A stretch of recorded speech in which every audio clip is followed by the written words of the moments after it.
Buenas tardes. El día de hoy, viernes 25 de marzo, tendremos la clase 5 de la materia metodología de la investigación con el tema correspondiente al tema 3, metodología aplicada a proyectos.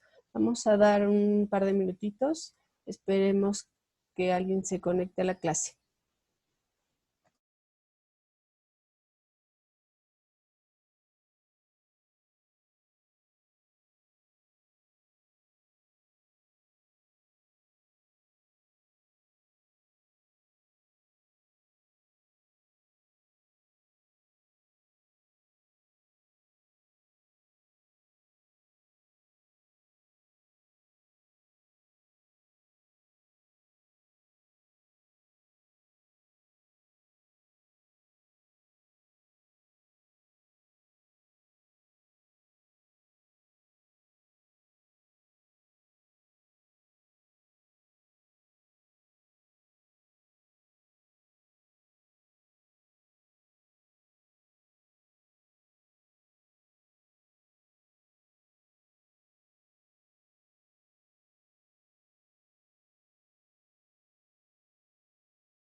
Yo creo que es un tiempo considerable y como tenemos que abordar muchos temas, pues vamos a comenzar.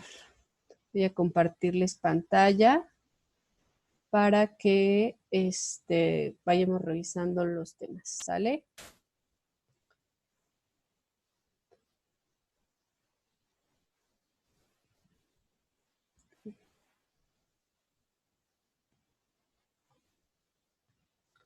Listo, ahí está. Entonces, la clase de hoy es correspondiente al tema 3, metodología aplicada a proyectos. Esta es la primera parte del tema. La siguiente clase, que sería el día 1 de abril, va a ser la segunda etapa del tema, ¿sale?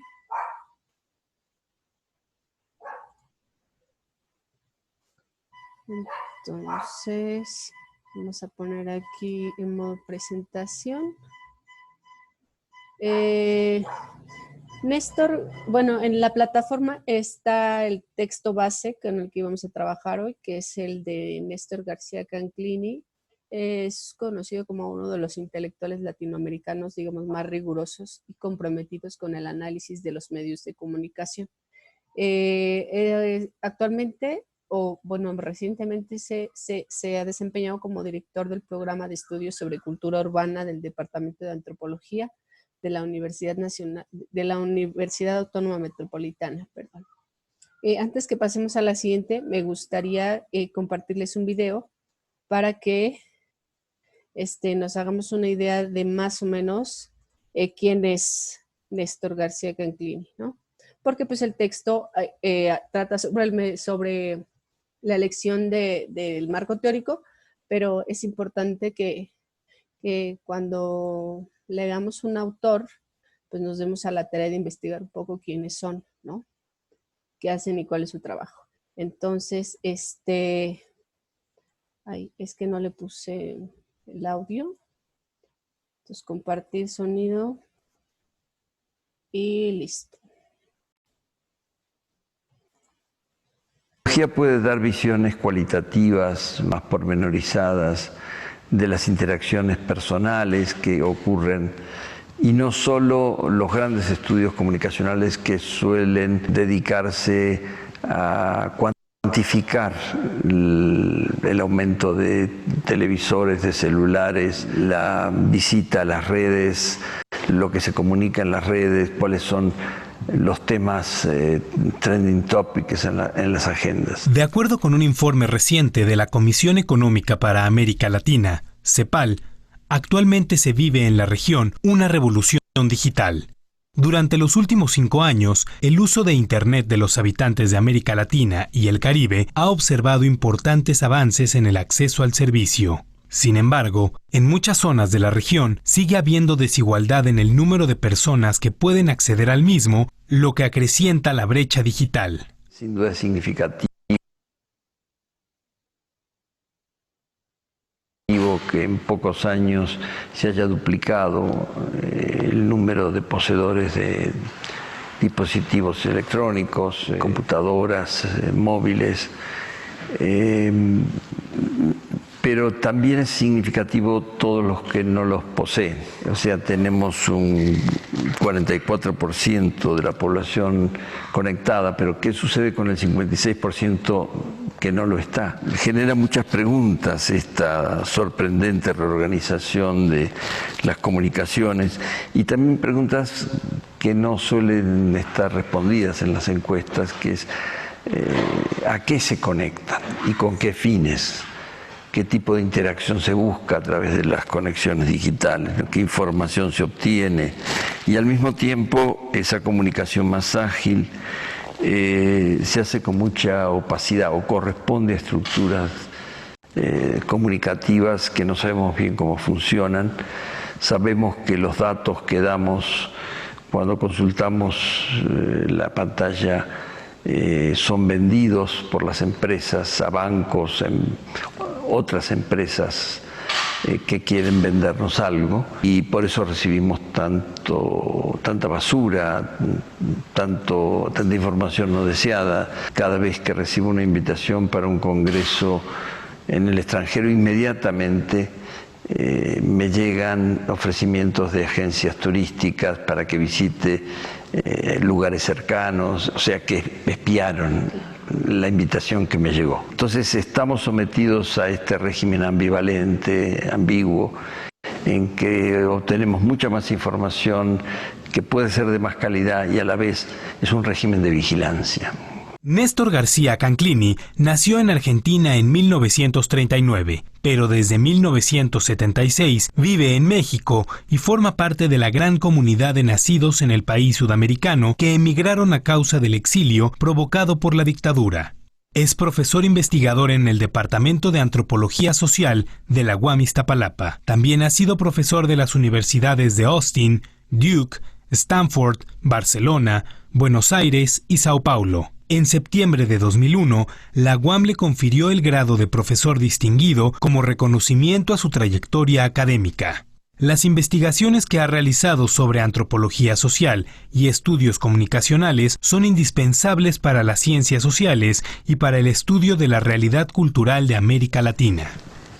Es indudable que los medios, desde antes de la aparición de Internet, desde lo que se llamó la videocultura, la irrupción de la televisión como un actor clave en los procesos preelectorales y en otros momentos de conflicto, ocupan un lugar muy significativo. Pero nada indica que la televisión o Internet van a sustituir las reuniones en las plazas o las manifestaciones por las calles.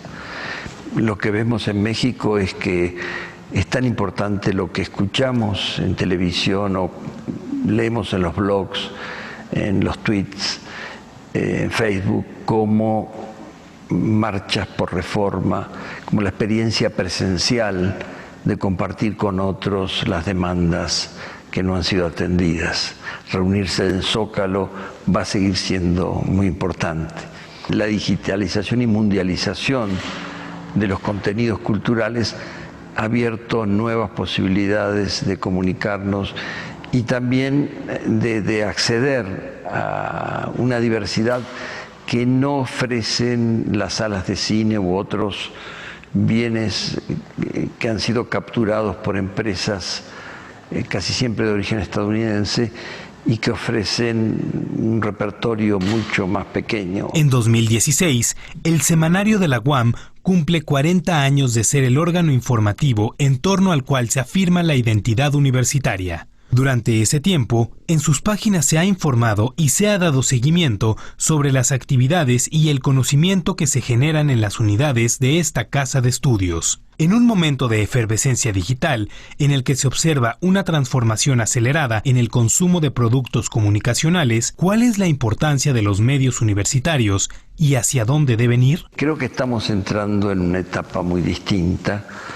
La publicación en papel puede ser útil y necesaria, pero muchas universidades en el mundo están colocando sus revistas en la red. Hay una responsabilidad de las universidades y especialmente de las universidades públicas en esta época de alta conflictividad y mucho dolor social de comunicarse con la sociedad. Mientras la mayor parte de la información circula en síntesis apretadas, leemos titulares, tweets, breves intervenciones en Facebook, la vida académica tiene el respaldo de investigaciones razonadas, de las cuales se puede extraer una información más consistente, mostrar los antecedentes de los conflictos que estamos viviendo, de los asesinatos, las extorsiones, las partes ingobernables del país. Todo eso tiene una historia y tiene una complejidad contextual que la noticia puntual de cuántos murieron en Guerrero ayer no nos dice. Hay que tratar de tener una presencia digital y comunicar los contenidos de las investigaciones, de lo que produce la universidad hacia el exterior. Me parece que debemos repensar en este sentido las publicaciones universitarias como lugares no solo de comunicación científica para otros científicos de los resultados de las investigaciones, sino de información abierta al conjunto de la población. Universidad Autónoma Metropolitana, casa abierta al tiempo.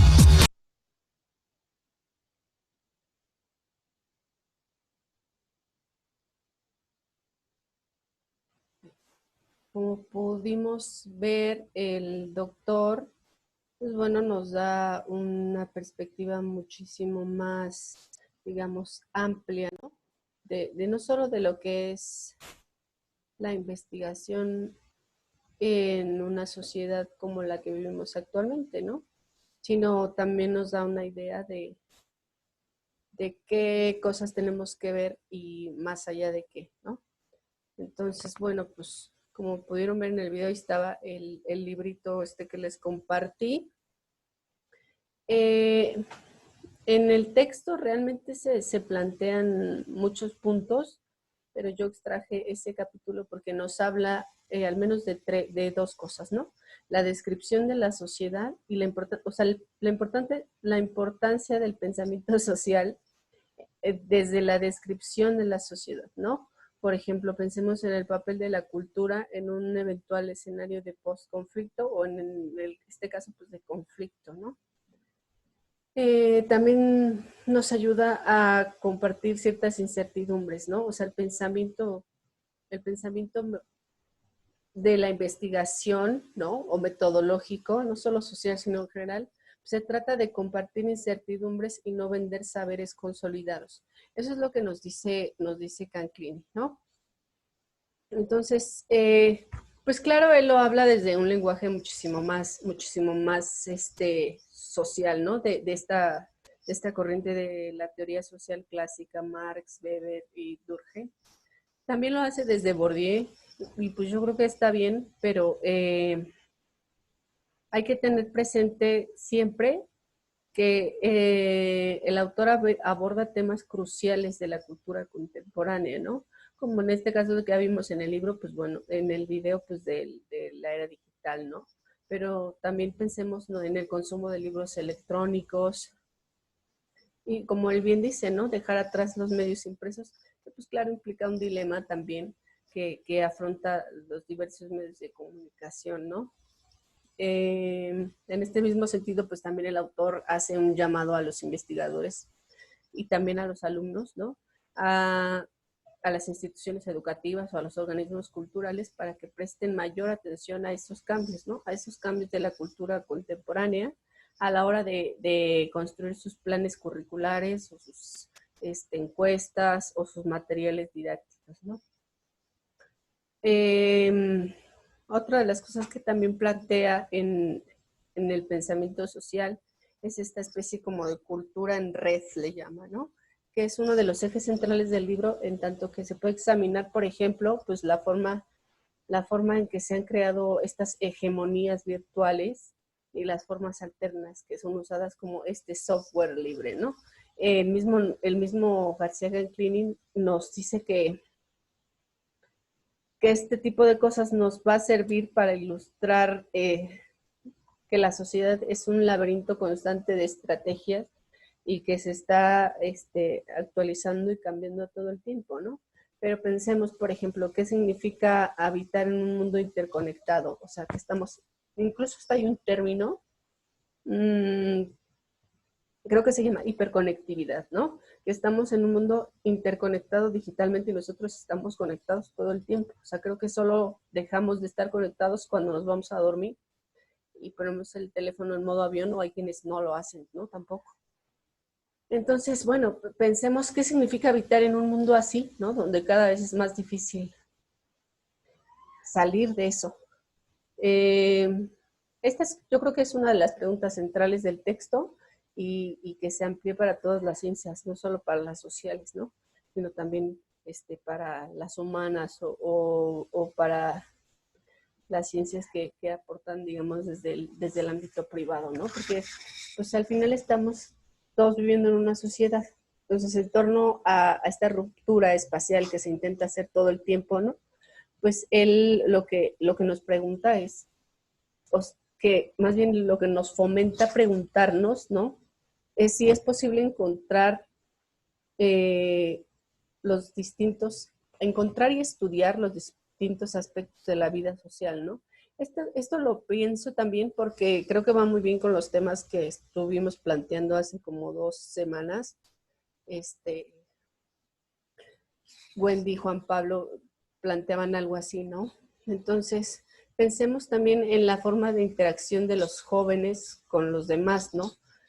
Pensemos en este intercambio de conocimientos que se hace también entre países o entre regiones, incluso la formación o construcción de identidades, ¿no?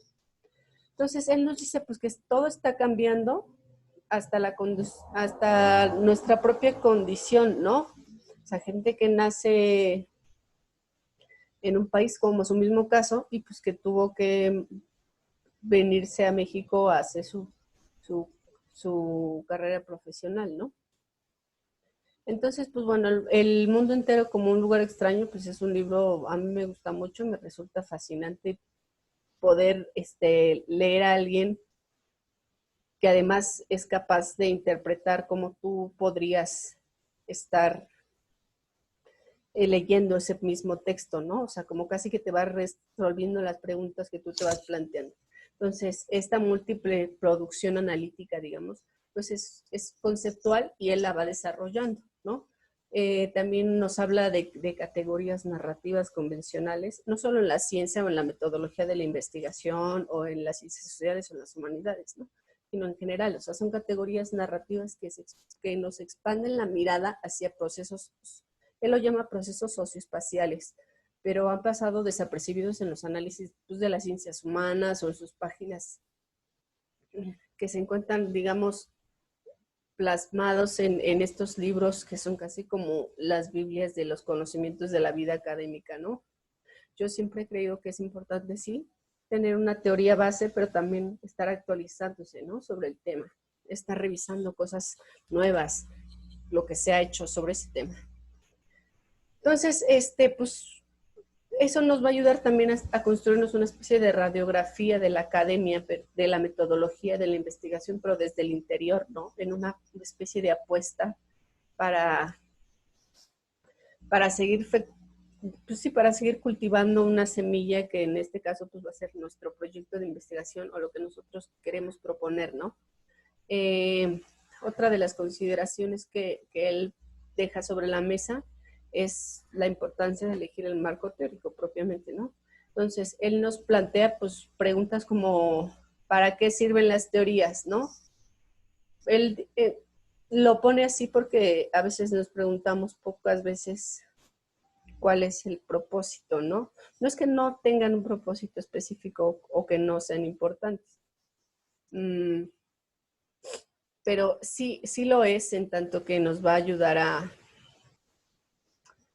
digamos, no nos van a decir cómo es la realidad, sino cómo no tendríamos que estudiarla, ¿no? Porque ya se estudió así. Entonces, por ejemplo, disponer de varias teorías es útil para ver qué se les olvidó analizar a las otras personas o desde los otros enfoques o en los otros proyectos, ¿no? Pensemos, por ejemplo, que esto nos va a ayudar también a ver qué se les olvidó analizar, sí, pero también que la forma en la que lo hicieron, pues claro que responde a distintas épocas o distintos contextos socio-históricos, ¿no? Es decir, o sea, nosotros como innovadores dentro de la metodología de la investigación tendríamos que percibir qué cambió, ¿no? De lo que se hizo antes a lo que se hace ahora. Si bien es cierto que necesitamos construir un marco en el cual pues, podríamos ordenar los datos acerca de quiénes dijeron qué y cómo lo estudiaron, pues bueno, Canclini nos propone más bien como esta cosa de, no sé, ¿no? Pensar que él hace una crítica a la metodología, ¿sí? Y a los especialistas de la metodología, porque hay un punto en el que hay que hacer eso, ¿no? O sea, a veces se nos olvida que el mundo real pues está allá afuera, ¿no? Afuera de lo que nosotros conocemos y en lo que nosotros nos especializamos y nuestro tema y a lo que nos dedicamos, etcétera, etcétera, ¿no? Entonces, cuando nosotros somos capaces de hacer una crítica a nuestra propia disciplina o nuestro propio modo de hacer las cosas, entonces es como cambiamos la perspectiva de las cosas, ¿no? Donde podríamos pensar entonces en aportar algo, ¿no? Aportar algo real, algo tangible a la sociedad, ¿no? Él lo pone como el ejemplo de que dice que los especialistas en metodología son como una especie de vendedores, ¿no? Entonces, en cierto punto, pues bueno, ellos nos dicen que los marcos teóricos a lo mejor pues son bonitos, ¿no? Para mostrar las cosas, ¿no? Lo pone como esta metáfora de los marcos de los cuadros, ¿no? O sea, hay marcos dorados, blancos, tallados, barrocos, ¿no? De aluminio, de la cosa más lo que sea, ¿no? Lo que se les ocurra. Pero él nos pregunta, nos dice, o sea, esto es válido, pero ¿alguna vez usted encontró un pintor que comenzara su obra eligiendo primero el marco, ¿no? O sea, el marco de esa pintura? Pues no, ¿no? Entonces eso mismo tenemos que pensar nosotros cuando construimos nuestra metodología de investigación o cuando pensamos en proponer un proyecto de investigación, ¿no? O sea, el enfoque cualitativo, por ejemplo, se me ocurre que es un proceso de un ir y venir constante entre la teoría y entre los datos. Entonces, mientras nosotros tengamos claro eso, podremos decir entonces que el marco del contexto es precisamente la suma de los factores, pero que no incide en los datos, ¿no? No obstante, pues bueno, Canclini apuesta por una de las metodologías que yo considero también de las más difíciles, que es describir la situación, ¿no? Describir el estado de las cosas más que contextualizarlas, más que ponerles el marco, ¿no? Entonces, en la siguiente diapositiva, más o menos pues ya nos nos dice qué es describir y cuál es su importancia. Yo lo pongo al menos en estos dos puntos, ¿no? Él dice que describir significa estar atento al estado de las cosas concretas, encontrar la única forma adecuada de describir una situación dada. Entonces, no sé, pensemos, sí, porque, o sea, cuando él dice estas cosas, ¿no? Nos hace pensar que describir el estado de las cosas es importante, no porque sea más fácil, sino porque describir significa estar atento al estado de las cosas en concreto, ¿no?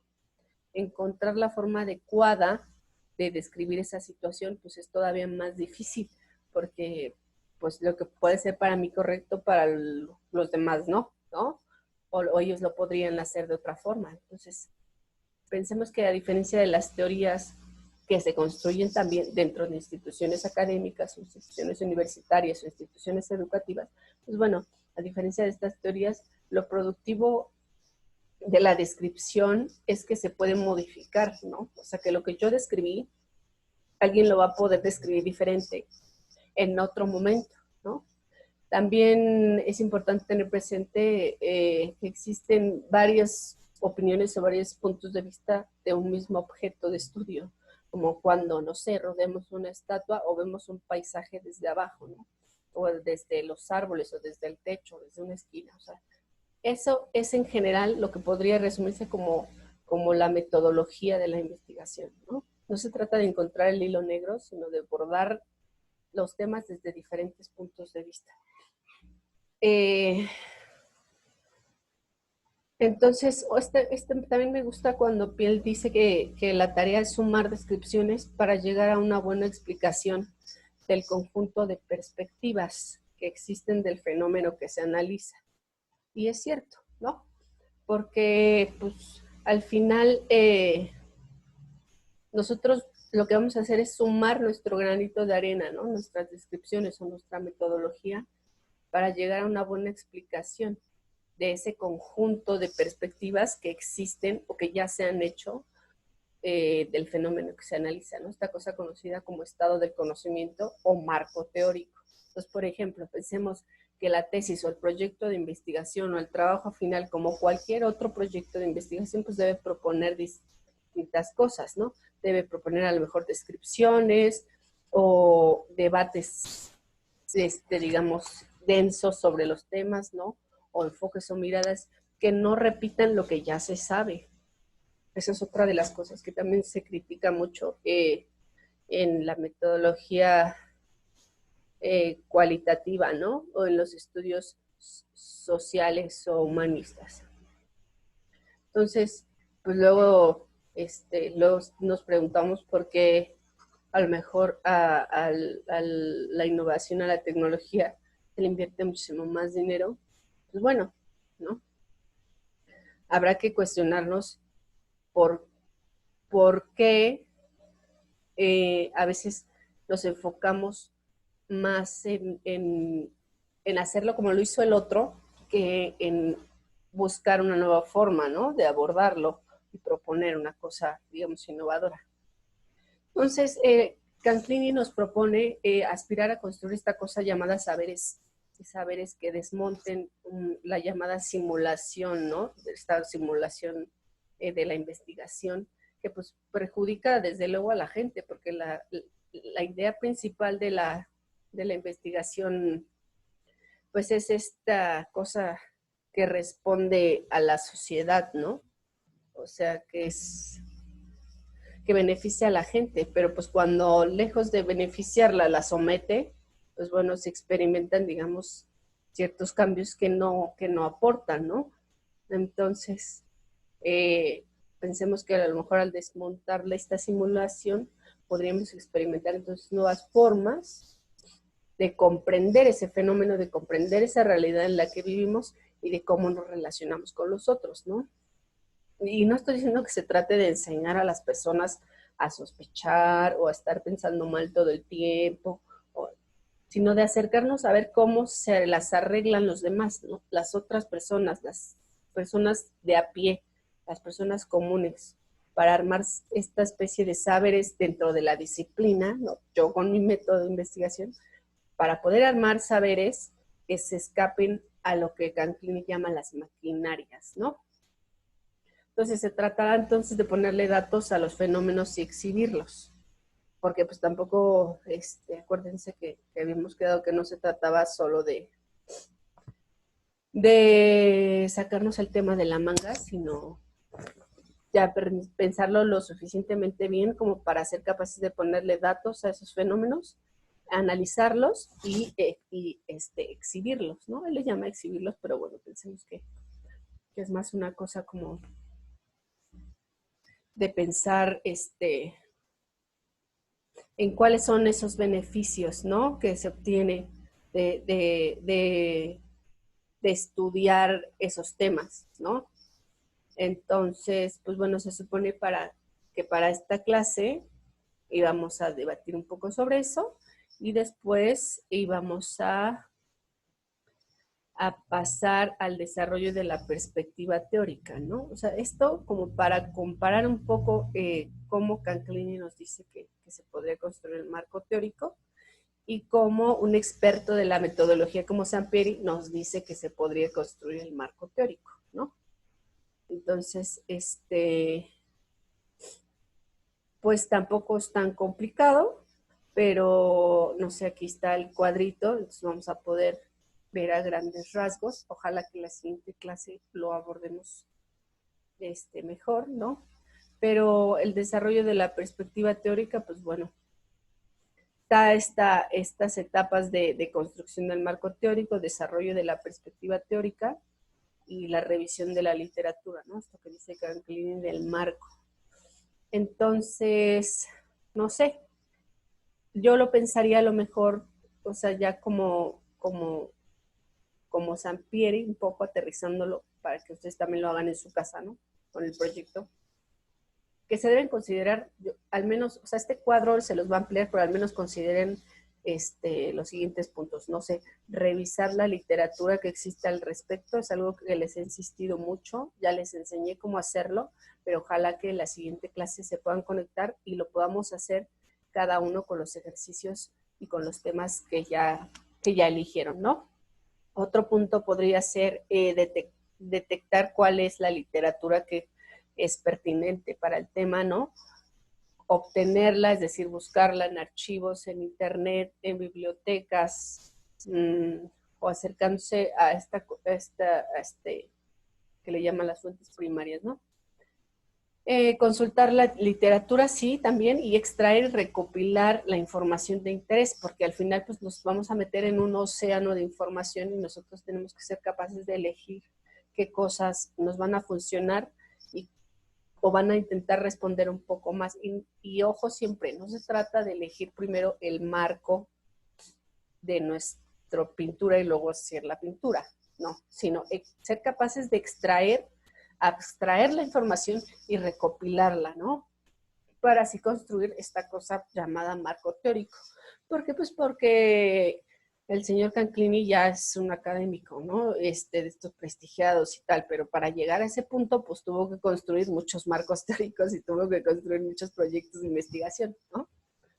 Entonces, en la siguiente diapositiva, por ejemplo, vamos a poder ver al menos estas 7 funciones del desarrollo de la perspectiva teórica. Primero, pues que ayuda a prevenir errores. También nos orienta sobre cómo realizar un estudio, ¿no? O un fenómeno o un tema de investigación. También nos ayuda a ampliar el horizonte de estudio. Nos ayuda a documentar la necesidad de realizar ese estudio. También nos conduce a este establecimiento de hipótesis. No me acuerdo si fue en la pasada o la antepasada, revisen en el canal de YouTube, ahí está cuando hablamos sobre el establecimiento de hipótesis, ¿no? Tanto para la metodología cuantitativa como para la cualitativa. Entonces, pues eso también es una de las funciones de la perspectiva teórica que no se puede separar o no puede ser abstraída del proceso de de metodología, ¿no? Otra cosa son que pues también nos inspiran nuevas líneas y áreas de investigación, a lo mejor pasa, ¿no? Sobre todo mucho en la investigación cualitativa, que empiezan estudiando un tema y de pronto ya ese tema se ramificó en muchos otros temas, y de esos muchos otros temas resulta que a lo mejor responde más a la primera pregunta que me hice, la lectura y la postura teórica y la epistemología que encontré después de aventarme 25,000 artículos, ¿no? O sea, porque también hay que tener eso bien presente. O sea, no es san internet. Ya sé que todos piensan que sí, pero pues hay que meterle un poquito de crítica, ¿no? A la búsqueda. O sea, un poquito de criterio, ¿no? Y de decir, esto no sirve, esto cubre una función muy básica, ¿no? Por ejemplo, Wikipedia cumple una función muy básica, pero pues eso no va a inspirar nuevas líneas y áreas de investigación. Eso no va a pasar, ¿no? Que yo vaya y consulte ahí, no me va a despertar en mí esta cosa, ¿no? No me va a inspirar a nuevas metodologías. Otra de las funciones de la perspectiva teórica es proveer de un marco de referencia al sujeto que investiga, pues para interpretar los resultados del estudio, ¿no?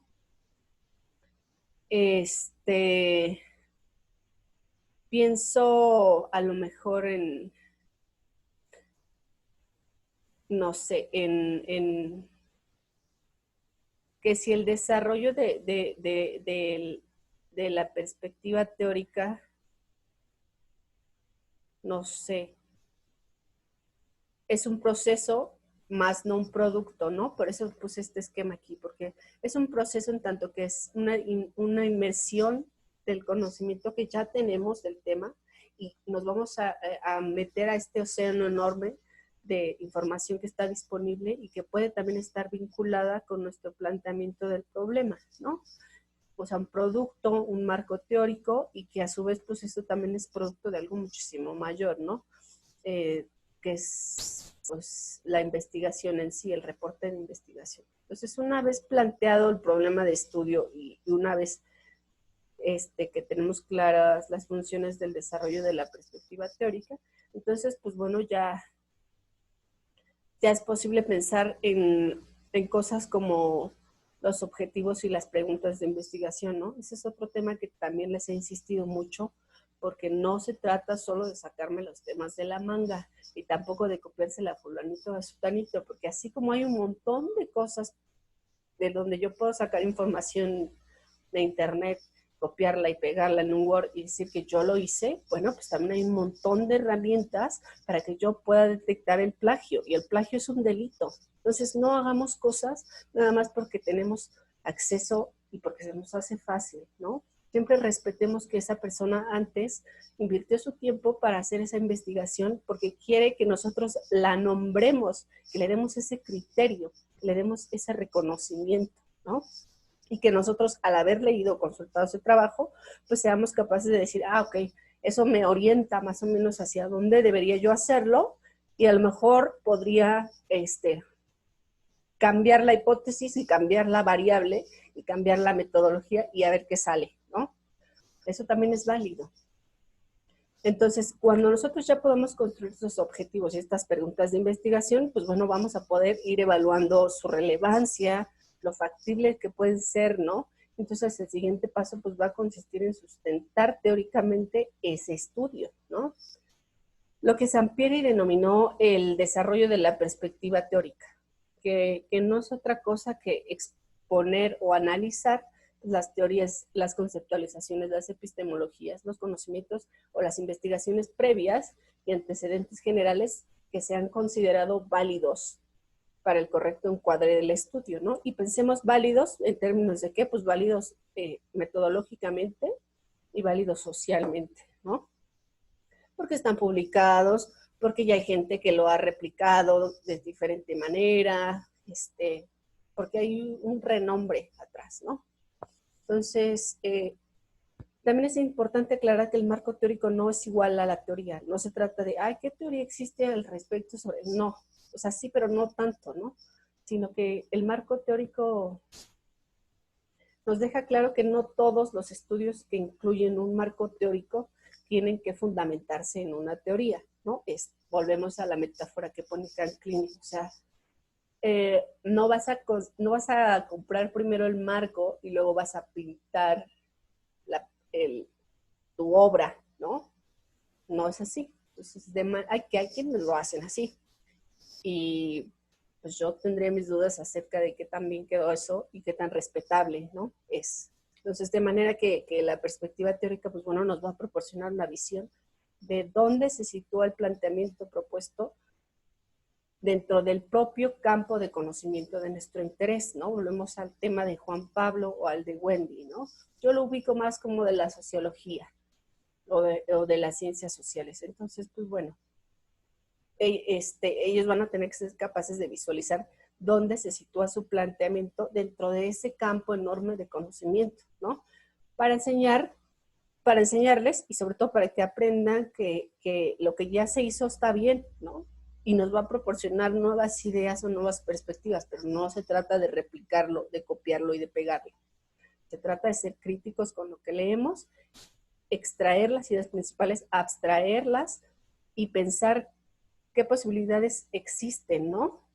Y para abordarlo de manera diferente o de qué otra forma no se ha pensado, y sobre todo para pensar en la utilidad que tiene compartir los descubrimientos recientes, pues no solamente con nuestros compañeritos de la clase de metodología o con la maestra, ¿no? O con el centro universitario, sino pensemos más a lo macro, ¿no? O sea, con otras instituciones educativas, con otros especialistas o con la sociedad en general, ¿no? Acuérdense que el trabajo de investigación no se queda nada más aquí, o sea, es algo que a ustedes los va a estar formando para que así salgan a la vida, pensando así, o sea, siendo capaces de ser críticos de su realidad, de lo que leen, de lo que encuentran en internet, ¿no? El mismo Canclini dice, o sea, de esta cosa pues de las sugerencias que nos mandan, ¿no? Se me fue el nombre, pero o sea, de cuando nosotros nos metemos a un video de YouTube, por ejemplo, ¿no? Y entonces ya de pronto todas las sugerencias son parecidas a esas. Bueno, pues seamos críticos de por qué nos intentan vender esas cosas, ¿no? Si queremos encontrar, no el hilo negro, pero sí proponer algo, pues empecemos a pensar de manera crítica. Y me gustaría dejarlo hasta aquí para que la próxima clase,